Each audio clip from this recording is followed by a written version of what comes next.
મિત્રો spectrum high school PS Patel 39 વર્ષનો મારો અનુભવ છે એનો હું ટીચિંગમાં ઉપયોગ કરું છું। મારી જુદી જુદી મેથડ જે હું સમજાવતો જાઉં છું। ગુજરાત રાજ્ય લેવલે કેઆરપી આરપી તેમજ શિક્ષણના તમામ ક્ષેત્રોમાં લેખન સહિત તમામ જગ્યાએ કામ કરેલું છે।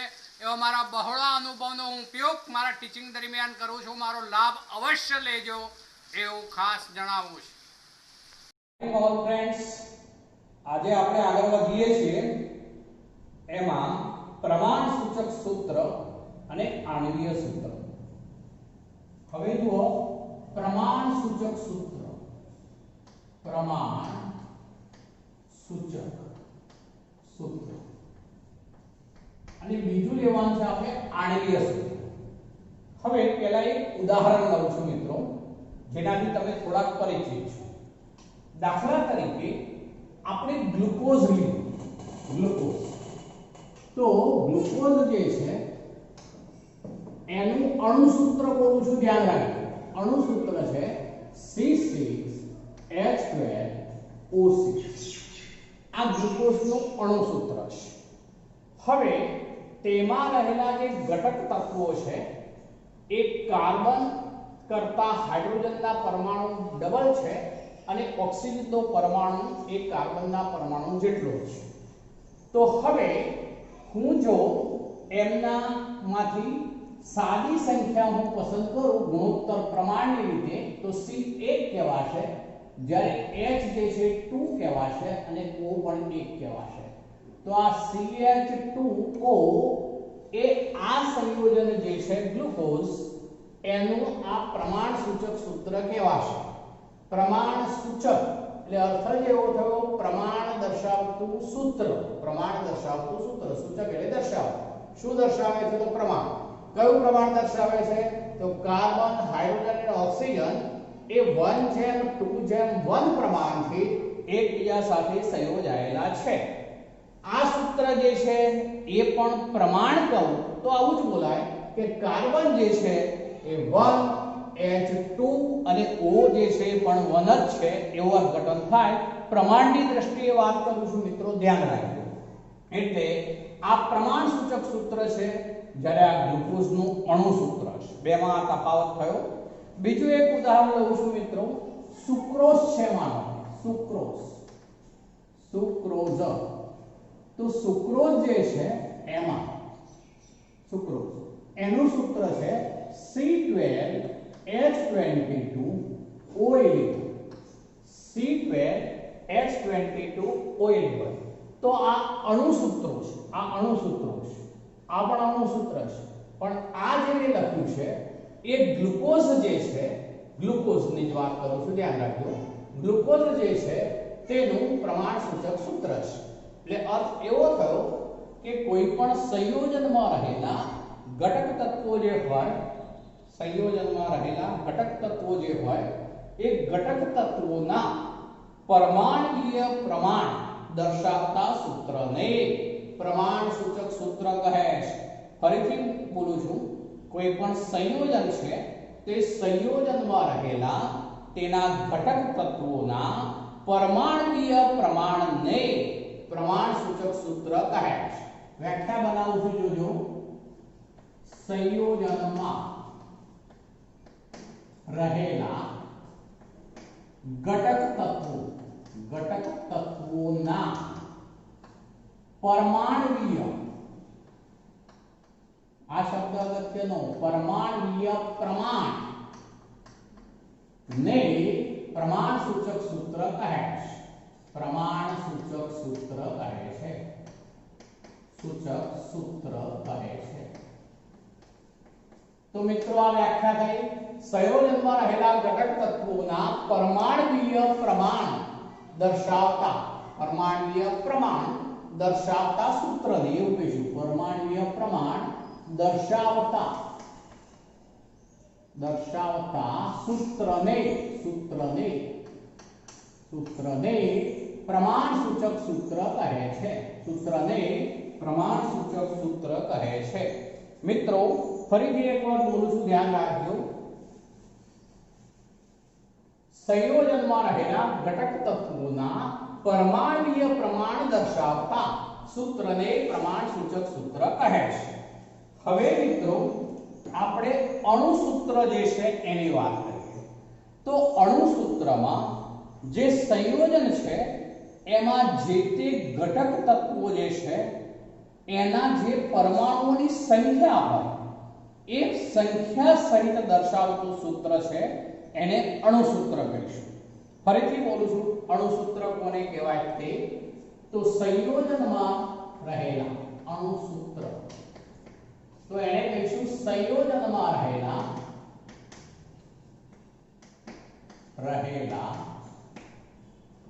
જે તે તત્વ ના પરમાણુની સંખ્યા સહિત તેને દર્શાવવામાં આવે. સંયોજનમાં રહેલા જે તે તત્વના પરમાણુની સંખ્યા સહિત તેને દર્શાવવામાં આવે તો તે અણુસૂત્ર બને છે. તે અણુસૂત્ર બને છે. ચલો મિત્રો, આ બંને બાબત સમજવા માટે આપણે એક દાખલા ઉપર જઈએ છીએ પહેલા. ચલો એને માટેનું એક્ઝામ્પલ લઈએ છે. દાખલો છે જે આપણે બુક્સમાં આપેલું છે કોયડો 1.2. કોયડો 1.2 છે, આપણે એના ઉપર જઈએ છીએ. ચલો એમાં આ રીતનું છે. એક સંયોજન 4.07% હાઇડ્રોજન, 4.07% હાઇડ્રોજન. ચલો પછી 24.47% કાર્બન, 24.47% કાર્બન સી. ચલો કાર્બન અને 71.65% ક્લોરીન, 71.65% ક્લોરીન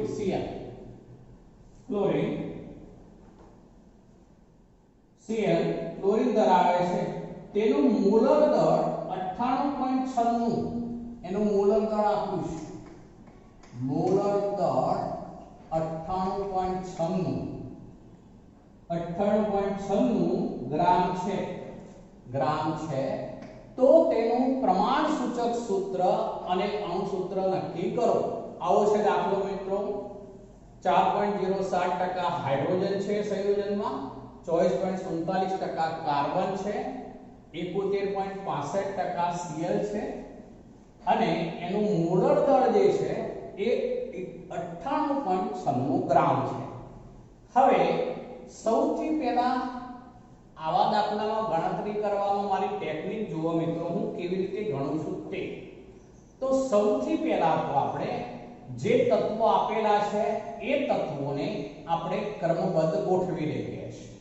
ચલો પહેલું તત્વ હાઇડ્રોજન આપેલું છે, ગમે તે પહેલા લઈશું પણ વાંધો નથી એમાં, પણ કાર્બન હું પહેલા લઉં છું. ચલો પહેલું તત્વ લખું છું, તો એમાં કાર્બન લઉં છું. ચલો એના ટકા હું સામે લખું છું, ટકા.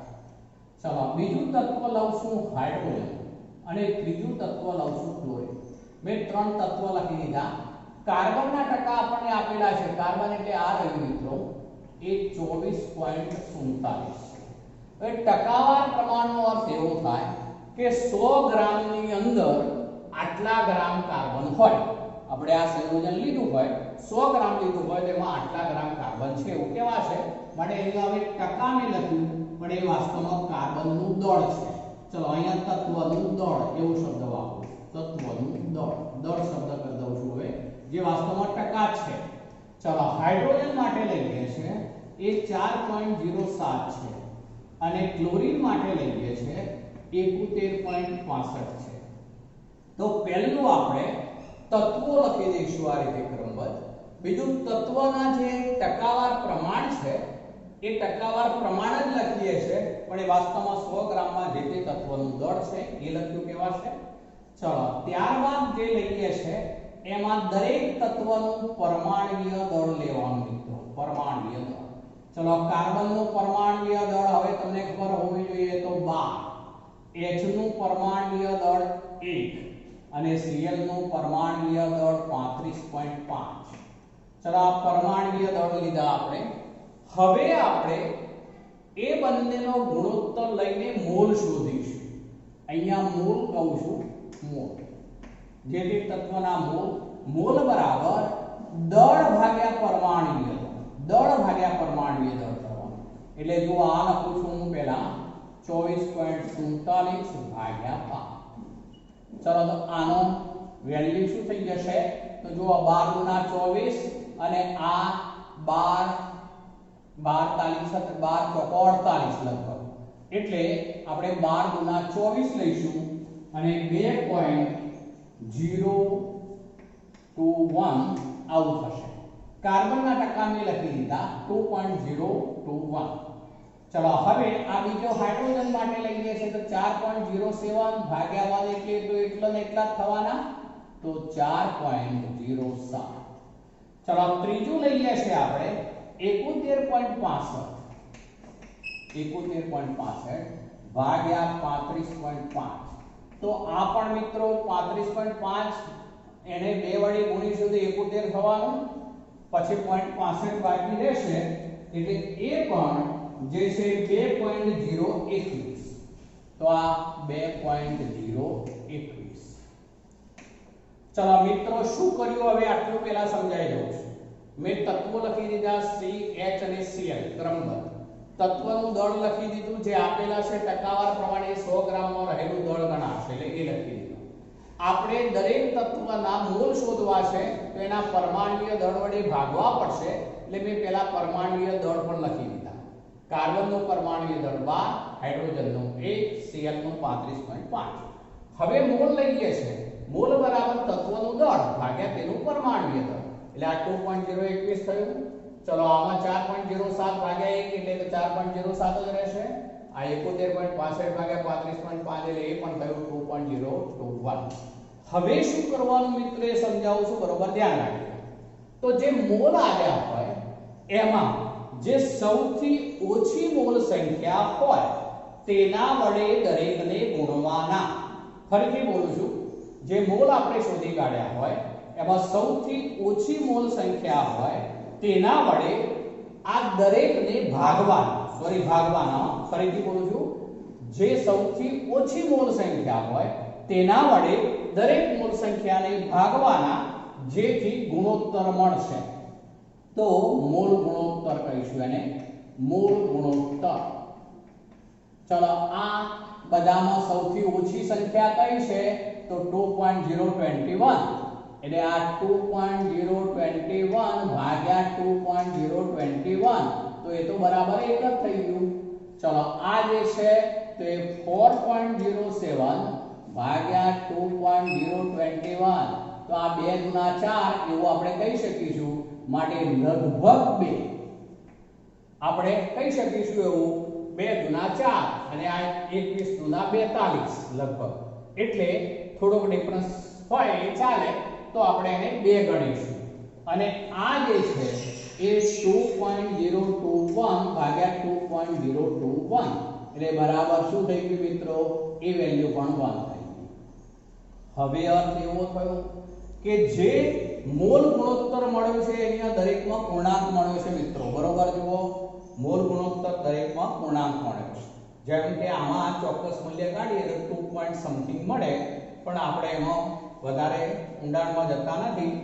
એ ચોક્કસ મૂલ્ય શોધવું હોય તો એવું મળી શકે, પણ આપણે અત્યારે જે મેં લખ્યું છે પૂર્ણાંક સંખ્યાઓ સ્વરૂપે લખેલું છે. ક્યારેક એવું બનશે મિત્રો કે કોઈ જગ્યાએ 1.5 આવે છે, માનો આ એક જ છે પણ માનો કે આ જગ્યાએ 1.5 છે, આ 2 છે ને આ 1 છે, તો 1.5 જે છે એને પૂર્ણાંક કરવું પડે. ચલો 1.5 ને પૂર્ણાંક કરવું હોય તો ગુણ્યા 2 કરવા પડે. ગુણ્યા 2 કરીએ એટલે 1.5 ગુણ્યા 2 કરીએ એટલે 3 થઈ જાય. તો એ વખતે આને પણ 2 વડે ગુણવા પડે આપણે, એટલે 2 ગુણ્યા 4 થાય. આને પણ 2 વડે ગુણવા પડે એટલે 2 થાય. બરોબર ધ્યાન રાખજો. આ જ ઉદાહરણમાં સમજાવું છું. આપણે આ પૂર્ણાંક ગુણોત્તર જ હોવો જોઈએ પહેલી વાર. એ હોય તો બીજું કંઈ કરવાની જરૂર નથી. પણ જ્યારે માનો કે આ 1 છે, આ 2 છે ને આ માનો કે 1.5 છે, તો એ વખતે 1.5 ચાલશે નહીં, એને પૂર્ણાંક કરવા માટે ગુણ્યા 2 કરવું પડે એટલે 3 થાય. પણ હવે આને પણ 2 વડે ગુણવું પડે એટલે 4 થાય, આને પણ 2 વડે ગુણવું પડે એટલે 2 થાય. તો એ રીતે ધ્યાનમાં રાખવું પડે. હવે આપણે પ્રમાણ સૂચક સૂત્ર ઉપર આવીએ છીએ. પ્રમાણ સૂચક સૂત્ર. હવે જે આ સંખ્યાઓ આવેલી છે એ જે તે તત્વના પરમાણુઓનું પ્રમાણ દર્શાવે છે. એટલે C જેમ H જેમ Cl લઈએ તો એ 1 જેમ 2 જેમ 1 છે. એટલે મિત્રો પ્રમાણ સૂચક સૂત્ર લખતી વખતે આવું કરવું પડે કે એમાં C ની સંખ્યા 1 તો 1 લખવાની જરૂર નથી, પહેલી સ્પષ્ટતા કરી દઉં છું. H ની સંખ્યા 2 તો H ની સંખ્યા 2 અને Cl જે છે એની સંખ્યા 1 એટલે Cl ની સંખ્યા પણ 1. માટે મિત્રો સૂત્ર થયું CH2Cl. બરોબર, જુઓ CH2Cl થયું. બરોબર, CH2Cl તરીકે આ પ્રમાણ સૂચક સૂત્ર આપણે મેળવ્યું, જેમાં કાર્બન નો એક પરમાણુ, હાઇડ્રોજન નો 2 પરમાણુ અને Cl નો 1 પરમાણુ, એટલે કે 1 જેમ 2 જેમ 1 પ્રમાણથી CH અને Cl તત્વો સંયોજાયેલા છે.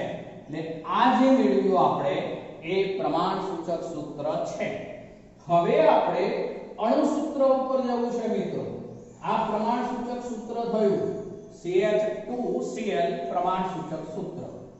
હવે આપણી પાસે મોલર દળ આપી દીધું છે.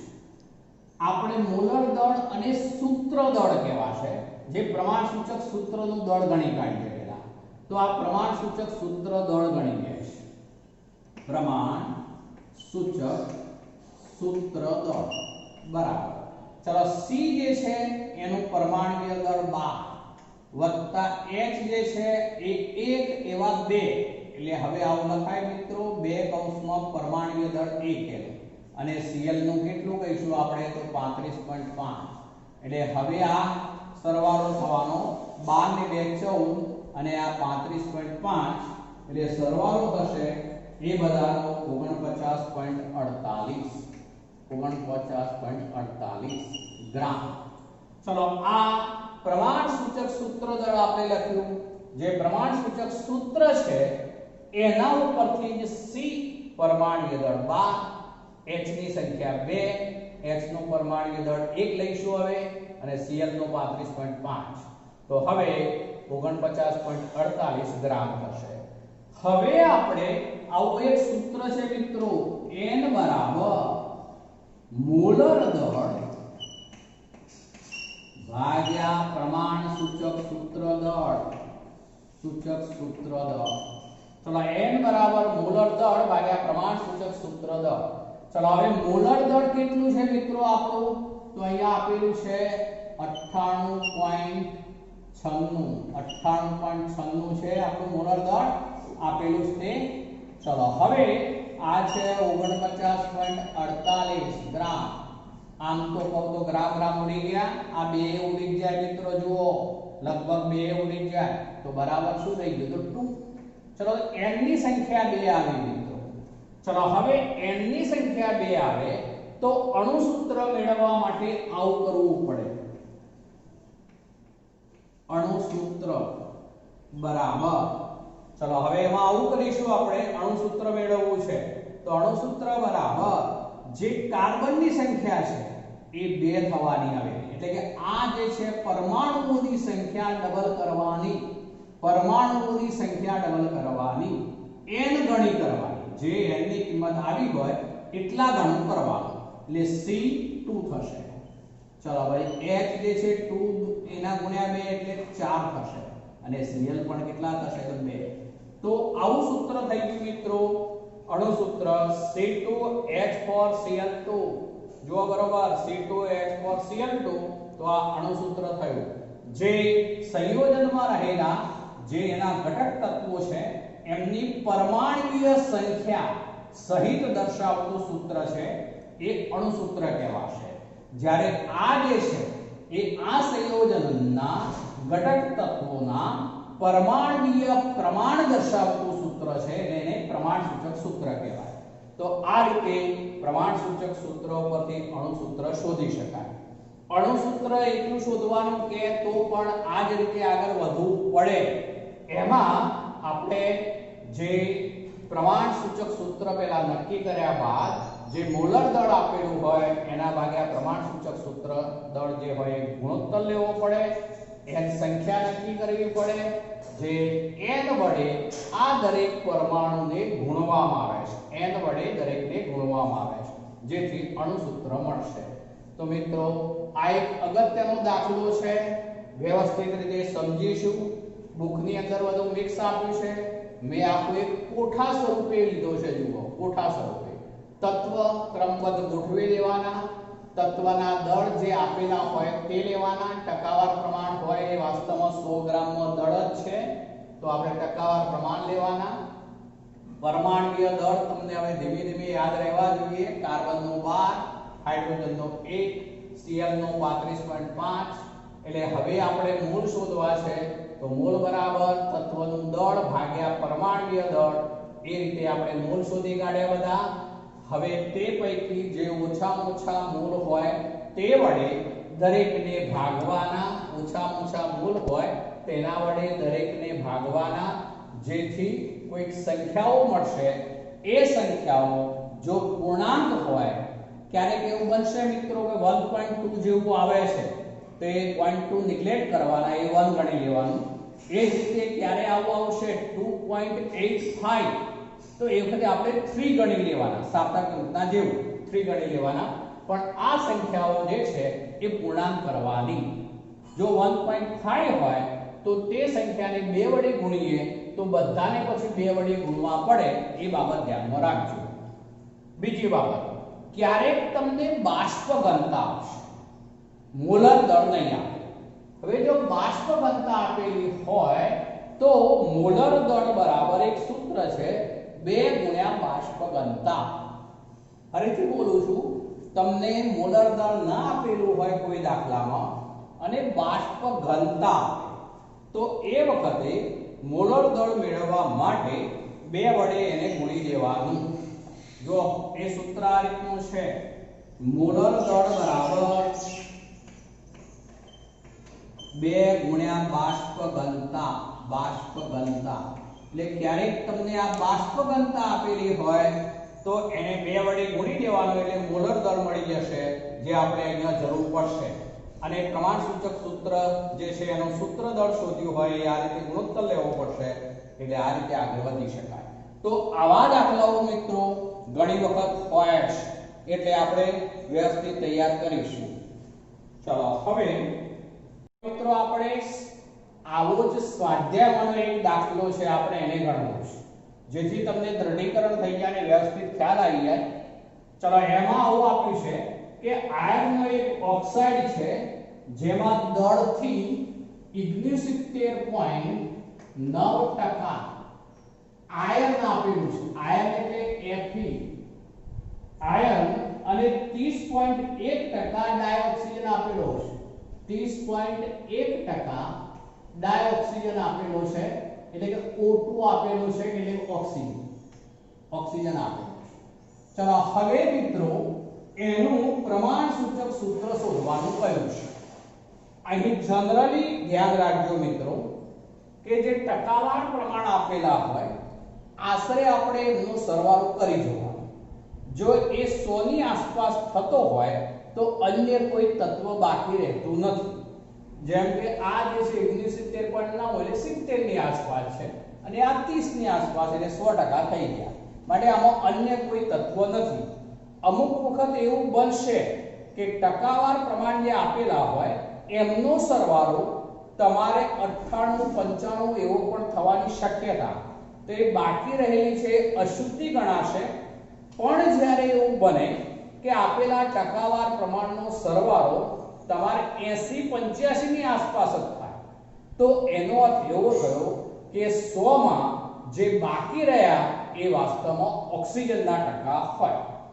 ધ્યાન રાખજો, જ્યારે ઓક્સિજનના ટકા આપેલા ન હોય ત્યારે ઘણી વખત આવું થશે કે ટકાવાર પ્રમાણનો કુલ સરવાળો 100 થવો જોઈએ. માટે જો એ 80 90 80 ની આસપાસ થતો હોય તો બાકીના રહ્યા 85 80 ત્યાં સુધી તે બાકીના 15% 20% એ ઓક્સિજન તત્વ છે એવું અર્થઘટન થાય. અહીંયા આ દાખલામાં તો આપણે સવાલ નથી, બેનો સરવાળો લગભગ 100% થઈ ગયો છે. એટલે હવે પેલા દાખલાની જેમ જ કરીશું. પેલા આપણે તત્વો લેતા જઈએ. તો તત્વો અહીંયા બે છે તો બે ગોઠવી લઈએ છે, Fe અને O. ચલો હવે આ જે ટકા છે વાસ્તવમાં શું છે તો તેમના આપેલ દળ છે. તો આપેલ દળ, ચલો Fe જે છે એનું દળ 71.9 અને જે ઓક્સિજન છે એનું દળ છે 30.1. ચલો પછી લઈશું આપણે દરેકના પરમાણુય દળ. પરમાણુય દળ લેવાના મિત્રો ધ્યાન રાખજો. ચલો Fe જે છે એનું પેલા પરમાણુય દળ લખી દો. તો Fe જે છે 56 અને ઓક્સિજન જે છે 16. તો આપણે પરમાણુય દળ લખી દીધા. Fe જે છે ફરીથી બોલું છું એનું પરમાણુય દળ 56 છે અને ઓક્સિજનનું પરમાણુય દળ 16. ચલો પછી શું થાય તો પરમાણુના મૂળ મળે. પરમાણુ મૂળ કહેવાય છે. મૂળ બરાબર દળ ભાગ્યા પરમાણુય દળ, એટલે અહીંયા થશે 69.9 ભાગ્યા 56, જ્યારે આ થશે 30.1 ભાગ્યા 16. ચલો મિત્રો એનો ગુણોત્તર લઈએ તો પહેલી વેલ્યુ મળે છે 1.248. 1.248, જ્યારે બીજી વેલ્યુ મળે છે 1.881 આવી વેલ્યુ મળે છે. ચલો અહીંયા બે તત્વો છે, આપણે આ મૂળ શોધી કાઢ્યા એવો અર્થ થશે. પછી શું કરવાનું, જે ઓછામાં ઓછી મૂળ સંખ્યા હોય તેના વડે દરેક મૂળ સંખ્યાને ભાગવાના, એટલે ગુણોત્તર કહેવાશે મૂળ ગુણોત્તર. મૂળ ગુણોત્તર.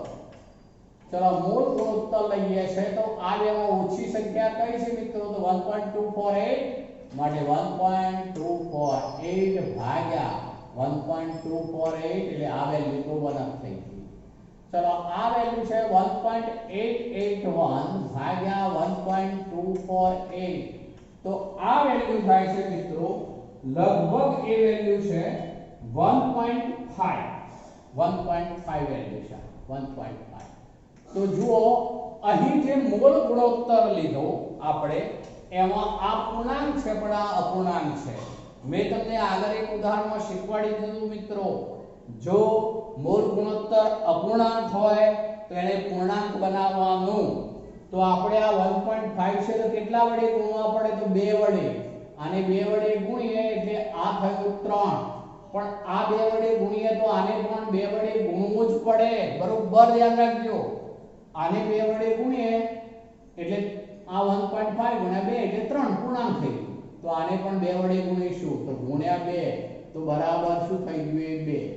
એટલે અર્થ એવો થયો મિત્રો કે હવે પ્રમાણસૂચક સૂત્ર લેવું છે તો Fe ના પરમાણુ જે છે એ કેટલા છે? પ્રમાણસૂચક સૂત્ર સ્પષ્ટ લખી દઉં છું.